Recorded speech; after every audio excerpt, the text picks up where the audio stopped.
Ini ada fenomena yang menarik sebenarnya. Jadi kalau kita ingat betul awal berdirinya yayasan ini, anggaplah pendirinya atau pengajarnya itu lebih banyak dibanding anggotanya.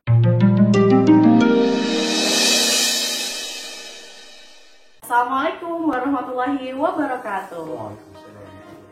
Halo, apa kabar semua saudara-saudara yang ada di rumah dan di mana saja. Oke, perkenalkan nama saya Fatiatul Al-Adila.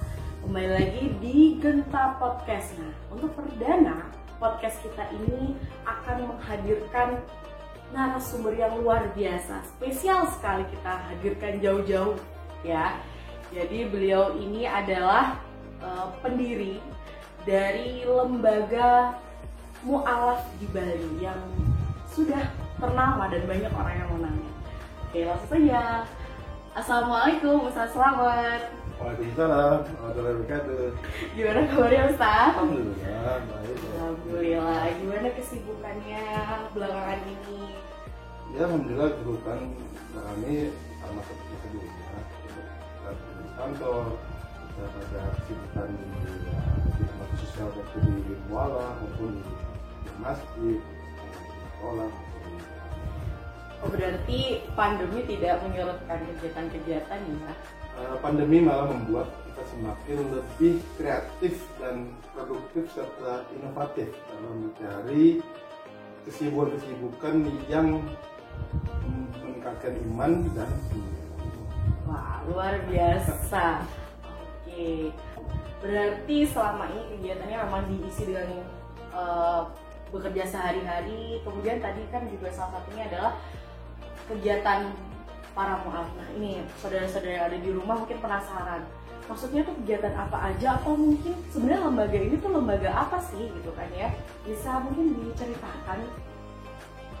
Oke, saudara sekalian dan para pemirsa yang saya cintai dan saya muliakan selalu, bahwa bicara lembaga mu'alaf, khususnya mu'alaf foundation, atau saat ini sudah berhenti kita mu'alaf itu, ini merupakan proses panjang yang berdiri atau dirintis sejak tahun 2000. Sebenarnya lembaga ini berdiri dari keprihatinan kami lah, saya dan teman-teman ketika berkunjung ke beberapa masjid dan juga silaturahmi dengan kepala KUA di saat itu ya, di daerah Pasar Timur maupun di daerah Pasar Selatan maupun di Kute itu, dan beberapa masjid yang ada di pasar, kita melihat ada fenomena banyak orang masuk Islam, cuman setelah itu tidak ada kejelasan ataupun bagaimana proses setelah mereka masuk Islam.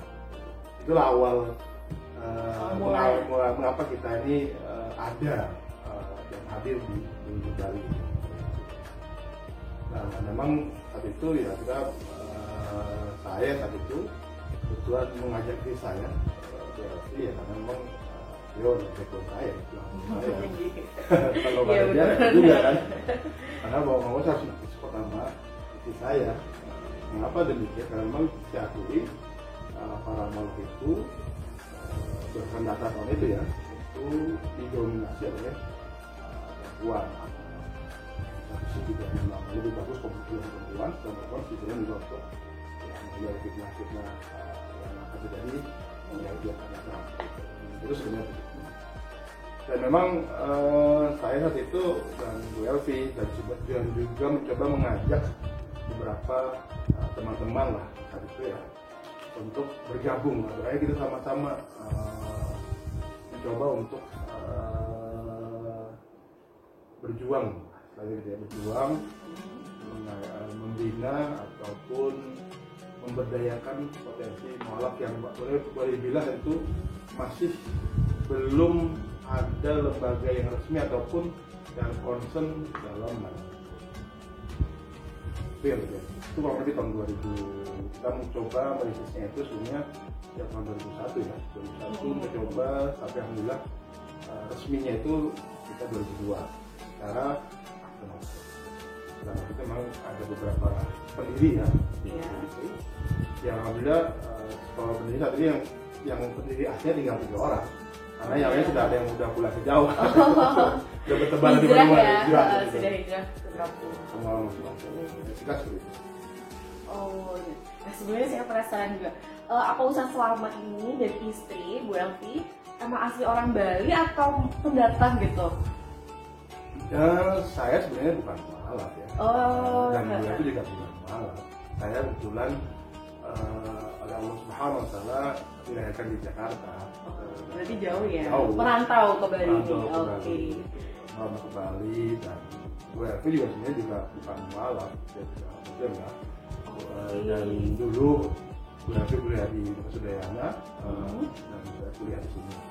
Kita sama-sama mencoba menjadikan Pulau Bali ini sebagai lahan ibaratnya itu bagi kami investasi akhirat.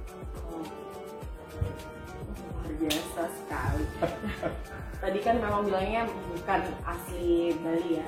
Ya saya juga menjadi pertanyaan dan penasaran itu bagaimana Ustadz Selamat dan teman-teman Ustadz pada saat itu mengajak para mu'alaf ini, kan pastinya nggak gampang karena pertama kita bukan orang pastinya bukan orang asli Bali, mereka juga pasti waktu pada saat itu pastinya awam dengan ajaran-ajaran Islam pada saat itu gimana Ustaz? Ya, ini ada fenomena yang menarik sebenarnya. Jadi kalau kita ingat betul awal berdirinya yayasan ini, anggaplah pendirinya atau pengajarnya itu lebih banyak dibanding anggotanya. Wah, ternyata ini ya. Karena ya kita harus sadari, karena kita istilahnya ya mohon maaf tadi kalau boleh dibilang itu kita kayak anak mahasiswa lah. Tiba-tiba ujuk-ujuk ngajak orang ngaji, ngajak ini. Ya, tapi kami meyakini ya sudahlah, ini proses perjuangan yang harus kita lalui, kita lewati, dan ibaratnya ya kita promosi, kita door to door, kita minta data anggota mualaf yang mungkin ada data di tinggal di mana, kos di mana, kita datangi, kita jual pengumuman di masjid, ya, dimanapun, ya sudah, istilahnya so mas go lah, cepat jalan dan ya, bismillah lah. Ya memang ada dua tempat bersejarah bagi kami untuk awal pendirian atau perjuangan yayasan ini, yaitu pertama adalah Masjid Agus Sudirman ya, itu tempat pertama kami untuk mengajar lah. Sampai ya itu boleh dibilang gurunya banyak, muridnya mungkin 1-2 lah. Tapi itu ya itu karena kita sadari kan. Karena masih di awal. Sampai akhirnya kita dalam Masjid Anur juga sama seperti itu. Dan akhirnya kita mencoba lagi mendapat audit sama satu yaitu dengan Yayasan Al-Hikmah. Waktu itu masih di musola di saya lupa itu di daerah Barat Kambian. Di situ kita mulai berkembang lagi. Sampai akhirnya memudahkan kita bisa membuka di daerah Negara yang berada. Sudah langsung ya beda kabupaten ya. Kabupatennya karena kita tadi ya ibaratnya kami menjadikan lembaga mualaf ini atau pemalu sebagai ya sarana kami untuk belajar dan mengajar lah.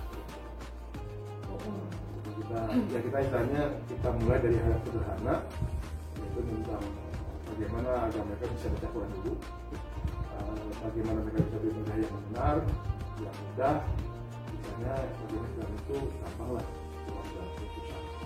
Tapi pelan-pelan kita upgrade pemahaman.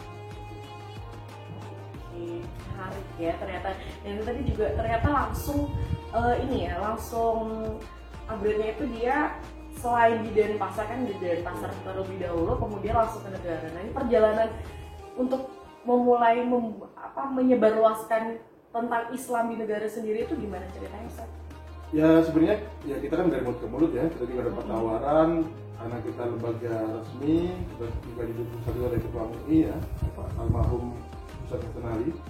Jadi itu kita di backup, kita diberitahu ya kita pun karena sudah komitmen bahwa walaupun salah satu bagian dari Islam, bagian dari satu asnaf dalam zakat, dan memang kita punya satu upaya untuk mengajarkan.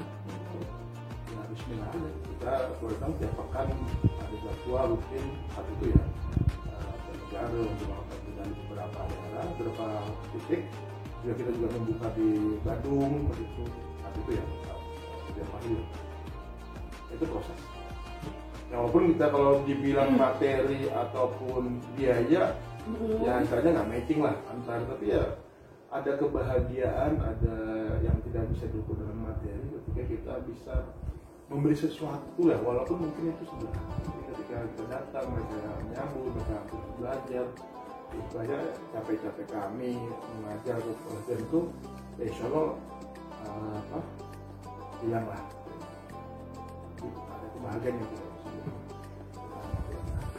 Wah, luar biasa sekali ternyata saudara-saudara ceritanya ini menarik gitu, karena memang di Bali ini kan termasuk yang luar biasa ya, maksudnya kalangannya, terus kita sebagai seorang pendatang kemudian kita memberikan seperti pembelajaran tentang Islam yang mereka juga pastinya sebelum-sebelumnya tuh asing gitu. Nah setelah ini terkait dengan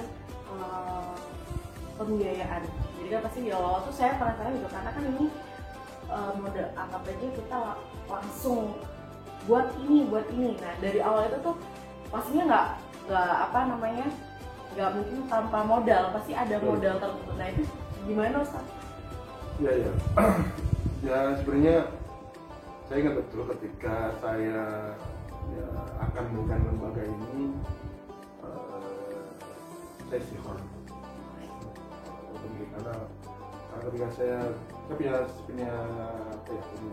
sifat atau punya sifat itu, ketika saya ingin mencoba satu keputusan yang besar, saya butuh membaca Allah. Apalagi ini disebut biasanya lembaga sosial. Jadi kita bisa memastikan ini kita akan all out atau misalnya kita nyari hidup atau kita menghidupkan. Bismillah, kita butuh saya butuh bersepakat teman-teman saya itu ya bismillah, mari kita jadikan ini sebagai ibaratnya investasi akhir. Jadi sifatnya seluruh pembiayaan kegiatan ini memang maksudnya diawali biasanya dari sebenarnya dana kami lah. Ya walaupun ada yang benar membantu, itu siapa juga yang tidak nekat, kami juga tidak memaksa, karena sadar betul bahwa ya kalau ada tanda kutip ya, teman-teman kan udah sering ya, dan memang dari dulu saya berusaha memang berusaha untuk menjaga independensi lembaga ini, kemudian dari bismillah saja kita yakin ini adalah proyek Allah Subhanahu wa Ta'ala, maka kita yakini, kami yakini betul Allah tidak akan bahagia kalau katakan bantu dengan caranya membentuk hati para muslimin kalau diatur membantu tadinya perkembangan dakwah khususnya untuk pembinaan atau pemberdayaan seperti kalau kita ini dan kita sangat betul ya, alhamdulillah pertolongan itu sangat dekat, walaupun kita akui kadang kita ada turun, ada yang naik, tapi kita selalu meyakini ya inilah proses perjalanan yang kita lalui. Ya tentu biasa kita dulu anggota usia banyak, anggota dikit kita mengalami, terus kemudian dikit anggota banyak juga kita mengalami, kita juga pernah mengalami masa istilahnya puncak-puncaknya ya satu bisa bikin dengan teknologi kita mengalami sampai ya kita ya mohon maaf dana kita juga tidak ada itu juga, tapi tidak kita betul fokus berjuang sampai waktu ini bisa disesuaikan. Luar biasa. Oke. Mungkin sebelum menutup, saya ingin mendengar mungkin salah satu kisah mu'alaf yang menarik ketika di awal berdirinya Denta Mu'alaf ini, Ustaz. Jadi ada satu anggota kami ini yang luar biasa ya. Dia masuk dari Yayasan Mu'alaf itu berdiri sampai sekarang dia satu-satunya mungkin salah yang mungkin dia dari awal sampai akhir dia masih eksis baru. Nah, insya Allah saya kadang-kadang ketika melihat beliau ketika kita lagi ulama iman, lagi demotivasi atau apa, malu lah karena ya ini luar biasa ibu ini walaupun dengan kesibukannya yang lebih tinggi, tapi dia konsisten mensupport yayasan, hadir di kegiatan yayasan dari awal yayasan berdiri ketika dia atau murid yang datang sampai saya bisa tumbuh berkembang ya insya Allah itu tetap ada bersama sampai saat ini. Luar biasa. Wah, ini boleh dikasih bocor mungkin nama ibunya siapa gitu atau mungkin mungkin nanti di lain waktu bisa kita undang di podcast ini karena kita ingin pastinya juga saudara-saudara semuanya ingin mendengar kisah beliau dari beliau beragama Hindu sampai akhirnya beliau memeluk agama Islam. Pasti ini ya penasaran ya bagaimana kisah perjalanannya. Ya memang mau saya potong. Jadi sebenarnya di setiap wilayah itu, banyak kami itu di MF atau Tinawal ini ada istilahnya anggota awal berdirinya yayasan yang masih ada. Alhamdulillah. Di tiap ada di wilayah tertentu, ya memang dari awal itu berdiri di situ sampai sekarang alhamdulillah juga masih ada. Ada di setiap wilayah itu memang orang-orang yang ya alhamdulillah Allah hadirkan orang yang komitmen, yang tumbuh bersama kami, yang percaya juga bersama kami dan alhamdulillah kiprahnya juga. Masya Allah, luar biasa sekali kisahnya. Ini sejarah berdiri dan alasan mengapa Ustadz Slamet dan kawan-kawan itu membentuk lembaga ini. Mungkin sebelum saya akhiri ada satu kata atau beberapa kata mungkin ya yang mungkin ingin disampaikan oleh Ustadz Slamet. Ya sebenarnya ketika kita concern dalam kegiatan sosial ataupun kegiatan agama ataupun kegiatan keumatan, kita yakini bahwa Allah Subhanahu Wa Taala akan selalu membersamai perjuangan yang kita jalani.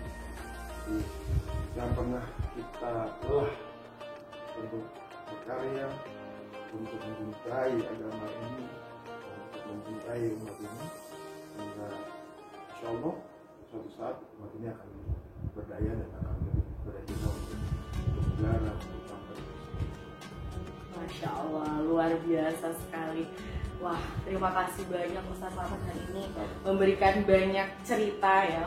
Mungkin nanti akan ada cerita lanjutannya karena memang sebenarnya cerita ini akan panjang gitu, nggak berhenti tadi sampai di alasannya, bahkan nanti kita akan bertanya lagi tentang kegiatannya dan lain sebagainya nih Ustadz. Nah, oke, terima kasih buat saudara-saudara semuanya, terima kasih buat Ustadz Slamet. Sampai jumpa lagi di podcast selanjutnya. Wassalamualaikum warahmatullahi wabarakatuh. Waalaikumsalam warahmatullahi wabarakatuh.